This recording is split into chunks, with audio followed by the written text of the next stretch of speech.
Leisure and Entertainment. Unit 16, Family Camping. There are many popular leisure time activities, but one of the most enjoyable is family time. Most people enjoy being with their families. There are many things to do with your family too. Families can go to the movies, travel, visit museums, and play sports together. The most common family activity is probably camping. Many families like camping.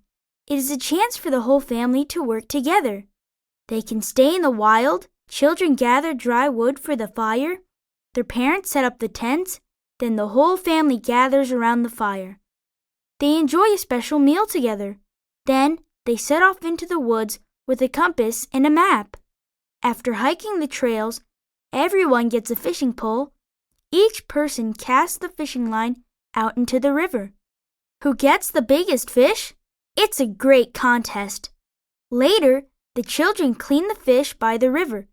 They take the scales off the fish. Mom fries the fish over the campfire. Dad cleans up when everyone is finished. You don't want wild animals coming to eat your leftovers. Then everyone goes into their tents for a restful night. While there are many things that families can do together, camping is probably the most exciting.